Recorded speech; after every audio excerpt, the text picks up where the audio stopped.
bien bonjour à tous et à toutes, j'espère que vous allez bien. On se retrouve pour un nouveau live en direct.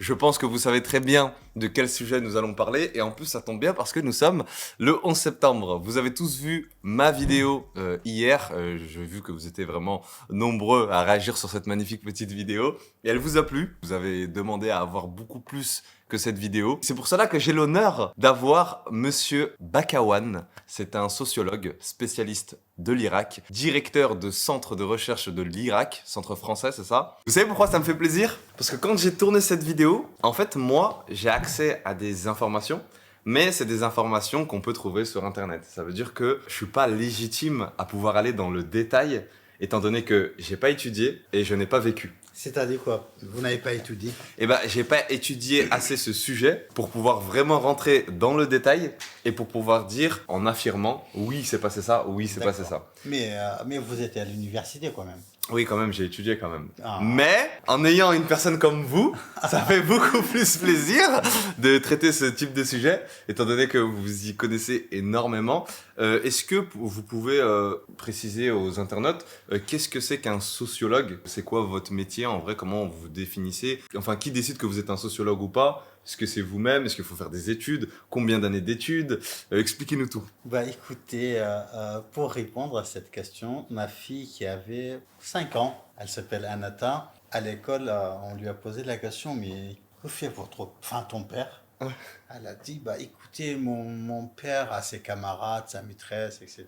Mon père, pendant 15 ans, il voulait changer le monde, mais il n'a pas réussi. Et depuis, il est devenu sociologue pour comprendre le monde. Ok. C'est ça le sociologue, Ok, c'est d'accord. comprendre le monde. Est-ce que c'est comme un autre métier, par exemple, vous êtes sociologue seulement en France, vous êtes reconnu en tant que sociologue dans le monde entier? Quand on est sociologue, la grande particularité de la sociologie, c'est qu'on ne fait pas uniquement le travail théorique. Ok, On ne travaille pas uniquement sur la conceptualisation, ok. sur la théorisation, mais il faut aller sur le terrain en chair et en os. Par exemple, moi je suis spécialisé d'Irak. Là, après cette émission, demain je pars. Vous allez où? Je vais à Beyrouth tout d'abord. Ouais, et ça, je tenais à signaler, je le remercie d'être venu parce que vous pouvez même pas imaginer à quel point il est demandé. Vous pouvez juste nous dire votre agenda là pour les jours qui suivent?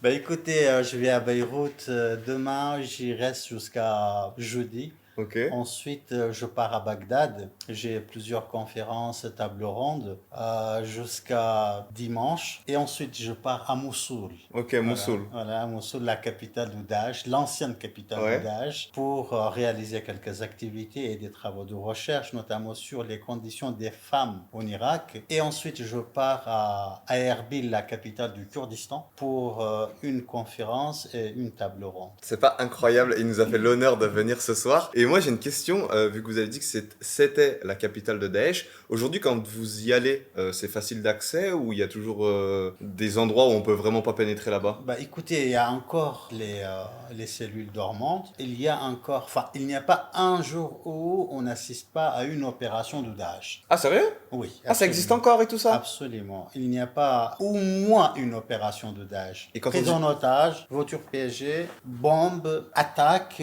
directe ou indirecte, toutes les catégories d'opérations menées par Daesh, oui, nous, au Centre français de recherche sur l'Irak, tous les jours, selon notre base de données, on a ces données Ah, ok, d'accord. factuelles. Ah j'ai cru moi c'était terminé, c'est bon, c'était fini. Il faut jamais croire à ce discours médiatique, diplomatique, pour des intérêts particuliers. On souhaite mettre en scène la fin de cette organisation terroriste, ou bien la fin de d'autres récits, hein, pas seulement ça.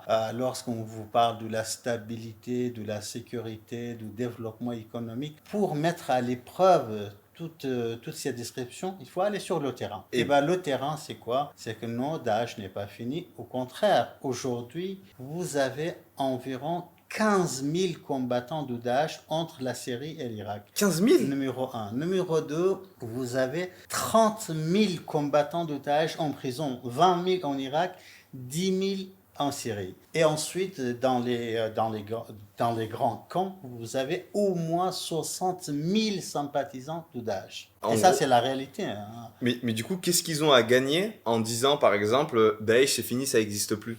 Ils gagnent quoi? Tout d'abord, il faut rappeler l'historicité. L'historicité, c'est quoi? C'est qu'en 2014, août 2014, la communauté internationale met en place ce qu'on appelle la coalition internationale contre le terrorisme. Ouais, Il y a 63 pays engagés dans cette guerre-là. Certes, Daesh est fini territorialement parlant, c'est-à-dire nous n'avons plus un ouais, califat de Daesh. Mais Daesh, autant qu'organisation terroriste qui conduit des opérations à la fois en Syrie et en Irak, cette organisation est là. Et pour moi, Daesh déterritorialisé est beaucoup plus dangereuse que Daesh territorialisé. ok, d'accord. Pourquoi? Parce que Daesh territorialisé a un peuple, a un territoire, a des institutions, a une armée à protéger. Mais Daesh sans territoire, sans peuple, sans population, sans société, sans des institutions étatiques, sans un front contre un front, est beaucoup plus libre et hybride pour mener ces opérations. Pourquoi la communauté internationale nous dit autre chose? Parce que tout simplement, la communauté internationale, après 4 ou 5 ans de guerre contre une organisation, doit vendre quelque chose. Ok. Et ce qu'on vend, ça ne correspond pas à la réalité. Ok, donc en gros, eux, ils doivent vendre un bilan comme quoi ils ont réussi leurs opérations. Tout à fait. Et ça veut dire que c'est pas Et c'est forcément vrai. Et c'est vrai aussi lorsqu'on parle de Daesh territorialisé. C'est Incroyable. vrai quand on parle de Daesh autant qu'institution étatique. Ouais. Mais Daesh autant que force sociale. Daesh autant que organisation militaire et militarisée capable d'amener des actions. Non, Daesh est encore là. Et aujourd'hui, en gros, moi, je me pose une question qui est tout à fait légitime. Comment, à l'époque, Daesh a pu être aussi grande que le Royaume-Uni et aujourd'hui, elle arrive plus à se développer? À se développer, ça dépend. Ça dépend dans quel sens à se développer. Daesh se développe, Daesh se déploie, Daesh conduit des opérations et il est possible, je dis bien, il est possible, vu le contexte actuel, Ouais. je ne sais pas si vous avez suivi ce qui s'est passé à Kirkouk, une des grandes villes irakiennes qui est une ville pétrolière dans laquelle vous avez les Kurdes, les chiites, les sunnites, les turkmanes, les chrétiens, enfin toutes les composantes de la société irakienne se trouvent Ouais. dans la ville. Et bien aujourd'hui, malheureusement, à l'intérieur de cette ville, de cette province pétrolière, ils n'ont pas réussi à développer une formule de la coexistence. Et du coup, c'est la confrontation. Et lorsqu'il y a la confrontation entre les composantes d'une société, Daesh se développe. Il y aura de l'autre côté de la frontière, à Deir ez-Zor, c'est-à-dire chez les Syriens, là aussi, les Arabes et les Kurdes sont entrés dans une confrontation. Et dans cette zone-là, les deux zones, Daesh est en train de se déployer. Donc, un retour en force de l'organisation de Daesh n'est absolument pas exclu. Et quand je dis un retour en force, c'est-à-dire la prise du territoire, Daesh peut se reterritorialiser pour plusieurs raisons. La plus grande raison, c'est quoi? C'est que des deux côtés de la frontière, chez les Syriens et les Irakiens, dans ce territoire-là, vous avez une communauté qui s'appelle la communauté sunnite. En Syrie, c'est la majorité. Okay. 63% de la population. En Irak, c'est une minorité, certes, mais une minorité qui compose au moins 20% de la population, une minorité qui a dirigé l'Irak de 1921 jusqu'à la chute de Saddam Hussein en 2003. Alors, aujourd'hui, des deux côtés de la frontière, malheureusement, cette communauté, cette grande communauté qui a un grand territoire, n'est pas intégrée au sein de l'État. Au contraire, le régime de Bachar al-Assad et le régime irakien post-Saddam Hussein exclut systématiquement cette grande composante, cette grande communauté. De ce fait, aujourd'hui, cette communauté, malheureusement, sur le marché de la résistance, ne trouve que l'organisation terroriste de Daesh. Étant donné que nous sommes le 11 septembre, donc on sait tout ce qui s'est passé aux États-Unis avec les 2 tours jumelles, comment on peut avoir la force pour pouvoir décimer, on va dire, Daesh qui s'est étendu sur un territoire qui est aussi grand que le Royaume-Uni, donc on a cette capacité, cette force de pouvoir vraiment la dissiper. Mais comment c'est possible que des avions puissent rentrer aux États-Unis jusqu'à 2 grandes tours et sans qu'il se passe rien du tout, sachant qu'ils ont cette force pour pouvoir anéantir carrément des continents et des pays. Comment c'est possible? Je comprends la question, je comprends l'interrogation, c'est tout à fait légitime, mais il faut contextualiser les choses. Personnellement, je pense que Al-Qaïda avait les moyens pour attaquer non seulement New York et Washington, mais aussi Paris, Berlin, Londres, etc. Ok. Parce que l'organisation Al-Qaïda avait à la fois les ressources humaines et Oui. les ressources financières pour mener une telle opération. Numéro un. Numéro deux, Daesh aujourd'hui, c'est l'actualité, je pense, c'est beaucoup plus intéressant que ce qui s'est passé, même si ce qui s'est passé le 11 septembre détermine ce qui se passe aujourd'hui encore.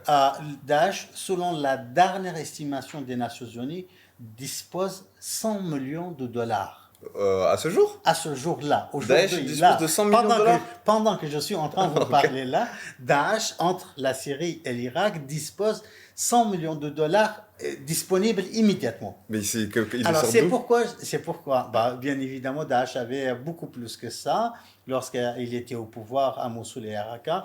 Et numéro deux, faire croire à nos sociétés que Daesh c'est fini, que le terrorisme c'est fini, qu'on est à l'abri, c'est une erreur. Daesh a les ressources financières et Daesh a les ressources humaines pour nous attaquer comme on a été attaqué entre 2014 et 2018. Donc en gros là, ils ont assez d'argent, assez d'hommes et assez de moyens pour attaquer n'importe quel pays, que ce soit les États-Unis ou l'Europe. Et je pense personnellement, pour répondre à cette question-là, Daesh a beaucoup plus intérêt d'attaquer les États-Unis d'Amérique, le Canada, l'Europe, les pays européens, qu'attaquer la Syrie ou l'Irak où personne Ouais, n'en c'est vrai. parle. La grande préoccupation de Daesh, c'est la question de la visibilité. Son souci, c'est comment se rendre visible pour le monde. Si ils ont égorgé les journalistes américains, leur premier objectif, c'était se rendre visible. Et Ok. aujourd'hui, personnellement, je pense que c'est dans l'intérêt de Daesh d'attaquer les pays européens qu'attaquer les pays du Moyen-Orient. Et là, tout à l'heure, vous avez parlé de 100 millions de dollars. C'est quand même beaucoup de millions de dollars. C'est pas 1 ou 2 millions, c'est 100 millions. Et comment on peut atteindre... D'où vient cet argent? Ouais, comment on peut atteindre cet argent si personne les aide? N'oubliez jamais que Daesh, en ce moment, se déploie en Syrie et en Irak. C'est-à-dire quoi? C'est-à-dire dans deux États qui sont qualifiés comme des États fragiles. Ok.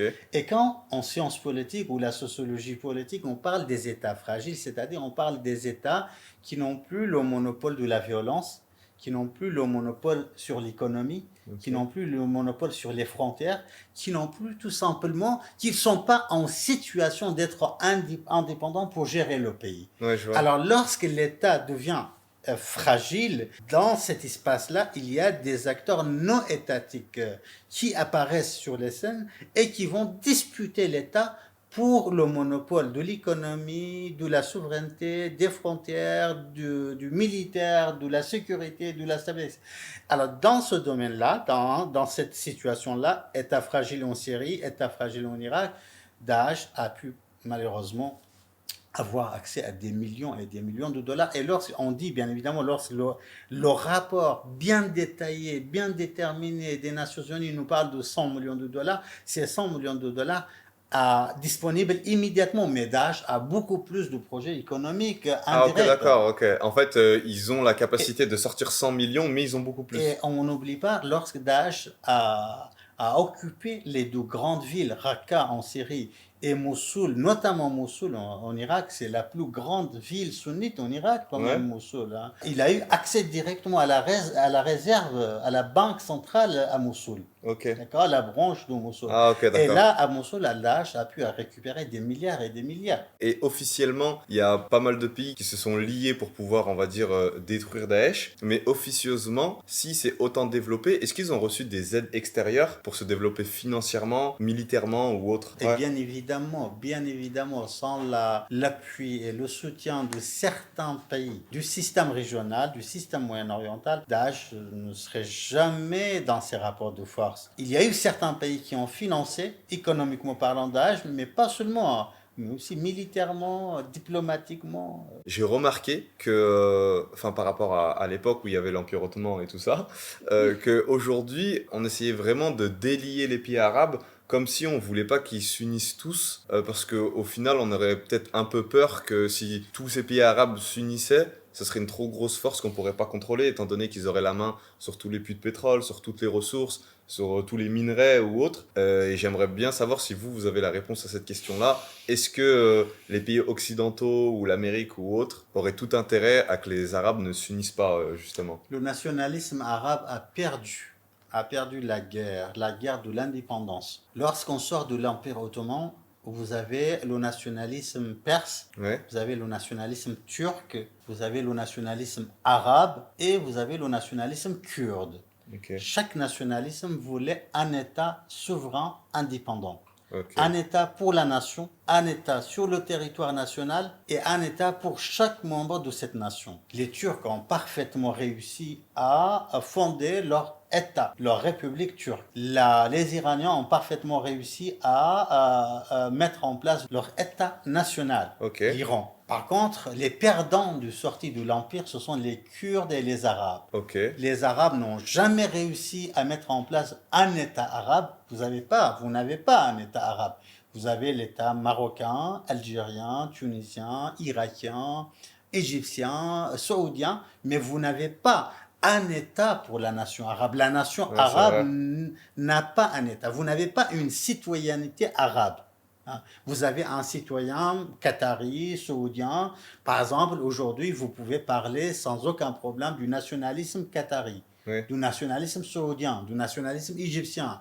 Mais vous ne pouvez pas parler du nationalisme arabe. Vous pouvez parler de la nation imarati. ok, Mais vous ne pouvez plus parler de la nation arabe. Qu'est-ce que la nation arabe? Ça n'existe pas. Pourquoi? Parce que le nationalisme arabe qui voulait un État, du Maroc à l'Égypte, n'est-ce pas? ouais, De Bagdad jusqu'à Damas, un État sur le territoire national arabe, un État pour la nation arabe, ils n'ont jamais réussi.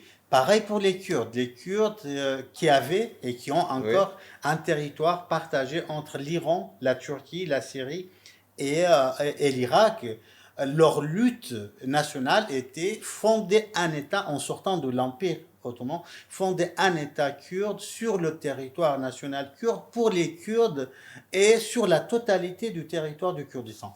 Les Kurdes n'ont jamais réussi à mettre en place un État. C'est pourquoi moi je parle des perdants et des gagnants. ok. Des gagnants, il y a des collègues qui ne sont pas d'accord, il y a des collègues qui pensent que les Arabes sont des gagnants de sortie de l'Empire. Moi je pense que le nationalisme arabe a perdu, le nationalisme kurde a perdu, mais par contre le nationalisme turc et iranien ont parfaitement réussi. Je crois qu'il y a une question. Attends, tu peux. Don, je vais bien la lire pour le chat, comme ça tout le monde l'a. Parce que ça aussi, j'en ai entendu parler et c'est grave intéressant. Merci à celui qui a posé cette question. Donc, c'est que pense-t-il de Kadhafi et du projet de l'union de l'Afrique sous une seule monnaie? Et pourquoi personne ne reprend le flambeau? Merci. Bah, écoutez, Kadhafi, Saddam Hussein, le roi Abdullah, Jamal Abdel Nasser, je peux bien évidemment citer d'autres noms. Avec cette génération-là, on était dans le registre, la perspective, le logiciel des macro-récits. Ok. Hein. On rêvait du nationalisme arabe, on rêvait de l'islamisme radical, on rêvait de l'union pan-africaine, Ok. etc., etc. Je peux citer d'autres noms pour d'autres nations, par exemple Kemal Atatürk, on peut citer le Shah d'Iran, on peut citer le général Mustafa Barzani. C'est la génération des des grands récits. Seulement, la tragédie de cette génération, c'est que les conditions objectives n'étaient pas réunies pour mettre en place ces macro-récits. La grande difficulté, je pourrais même dire la grande fragilité de ces leaders-là, c'est qu'en fait, il y avait un grand écart entre leur idéologie, leurs rêves, leurs macro-récits et la réalité concrète. On sait très bien, Kadhafi, vous savez très bien, que la situation économique, la situation géopolitique, la situation sécuritaire, etc., n'étaient pas au rendez-vous pour mettre en place ce récit. Mais le récit en soi était vraiment très très noble. Pourquoi aujourd'hui il n'y a personne pour prendre le relais? Tout simplement, on passe d'une génération à une autre génération. Ok. On passe je pourrais le qualifier comme ça, de génération de la lecture des livres à la génération des réseaux sociaux. Mais après, d'un côté, on a peut-être aussi un changement de génération. mais on a aussi des pays que ça arrangerait pas, en fait, que l'Afrique s'unisse sous une seule monnaie. Mais- Ils auraient tout à perdre. Mais cela n'a jamais changé. Cela existait à l'époque de Kadhafi, à l'époque de Saddam Hussein, à l'époque de Nasser. Et ça existe aujourd'hui et ça existera demain. Mais seulement, cette génération-là était là avec ce rêve. Aujourd'hui, vous n'avez même pas cette génération. Vous n'avez pas des élites qui portent ce rêve-là. Par contre, est-ce que certaines puissances du système international ont intérêt de voir naître un panafricanisme, Ouais. un pan-islamisme, un pan-arabisme Ouais. ou pan-kurdisme? Non, bien sûr que non. Comment un pays comme l'Irak, qui est le deuxième pays à avoir le plus de pétrole au monde, comment il n'arrive pas à se redévelopper aussi rapidement? Moi, personnellement, c'est mon avis après, hein. Mais personnellement, je pense que tous les autres pays, ils ont à gagner que des pays comme l'Irak, qui ont énormément de ressources, ne se développent pas. Pourquoi? Parce qu'ils ont la main mise. Et le fait que ces pays-là sont toujours en guerre, bah, la guerre, bah, ça alimente pas mal de choses. Ça va alimenter la peur, ça va alimenter le marché noir, ça va alimenter plein de choses qui font que ces personnes-là ont tout à gagner. Et vous maintenez une population aussi qui est dans la peur. Donc quand vous avez une population qui est dans la peur, vous allez avoir beaucoup plus la main sur ces personnes-là que des personnes qui savent qu'ils n'ont rien à craindre au final. Je vais vous donner juste un modèle à l'autre côté de la frontière irakienne, l'Arabie Saoudite. C'est le premier pays du pétrole au monde. L'Irak, c'est le deuxième. Oui. Est-ce qu'aujourd'hui, on peut contester le développement économique de l'Arabie Saoudite? Non. Non. Tous les investisseurs du monde, anglophones, francophones, arabophones, partout, turcophones, persophones, souhaitent investir en Arabie Saoudite. Pourquoi? Parce qu'on a la sécurité. Pourquoi? Parce qu'on a la stabilité. Pourquoi? Parce qu'on a toutes les perspectives de développement économique. Pourquoi la Turquie, l'Iran, les Américains, les Chinois, les Russes ne peuvent pas intervenir pour déstabiliser le premier pays pétrolier au monde et ils réussissent parfaitement à intervenir en Irak? Je comprends parfaitement votre analyse, hein. Je sais que cette analyse existe. Mais je ne la partage pas. Pourquoi? Parce qu'en fait, pour moi, certes, l'ingérence de la communauté internationale, des pays de la région, est un élément fondamental. Il faut le prendre en compte. Mais cet élément doit être nuancé, voire radicalement nuancé, lorsque les conditions objectives à l'intérieur du pays sont bonnes, suffisamment solides pour empêcher l'ingérence. Je n'ai aucun doute que les Russes, que les Américains, que certains pays européens souhaitent intervenir en Arabie Saoudite comme ils interviennent en Irak ou en Syrie. Mais pourquoi ils ne peuvent pas intervenir Ils sont trop bien développés en Arabie Saoudite. Parce qu'en Arabie Saoudite, vous avez des institutions. Ouais. L'État a le monopole sur la violence. L'État a le monopole sur son économie. Parce que vous avez un régime, certes, ultra autoritaire, mais le régime est là. Certes, et on n'est pas dans la démocratie, mais il y a un contrat social. Et l'État saoudien est parfaitement capable d'avoir la main à la fois sur la sécurité, la stabilité et le développement économique. Or, en Irak, vous avez des élites qui traitent l'État irakien, vous savez comme quoi? Non pas comme État à protéger, non pas comme un bien commun à protéger, mais comme un butin qu'on partage entre nous les élites. Par exemple, aujourd'hui, vous avez un gouvernement, vous avez un Premier ministre qui est très très respectable. De 2003 jusqu'à aujourd'hui, je crois, c'est le Premier ministre qui n'a pas de casserole. Okay. C'est le Premier ministre le plus intègre jusqu'à aujourd'hui en Irak. Seulement, ça ne suffit pas d'être intègre pour gérer les rapports de force. Aujourd'hui, moi, France, moi, l'Amérique, moi, l'Allemagne, l'Italie, l'Iran, la Turquie, pour exister en Irak, je dois négocier avec chaque ministre. Pourquoi? Parce qu'un ministre vient d'un parti politique. Et ce ministre-là ne va pas mettre le ministère au service de l'État. Il va mettre son ministère au service de son parti politique. Et donc, un ministère est considéré comme un citron à presser jusqu'à la dernière goutte au service, non pas de l'État et de la société irakienne, mais au service de son parti politique. De ce fait, aujourd'hui, la société est en totale fragmentation, les institutions en totale fragmentation, le territoire en totale fragmentation. C'est pourquoi parler d'une société irakienne, d'un territoire irakien, d'une nation irakienne, d'un peuple irakien, ça fait partie de l'absurde, qui ne correspond pas à la réalité. Et donc, dans ces conditions-là, on revient à ce qu'on disait il y a déjà plusieurs milliers d'années, Enfin, on avait un concept qui s'appelait terra nullus. Terra nullus, c'est quoi? C'est-à-dire c'est le territoire permis.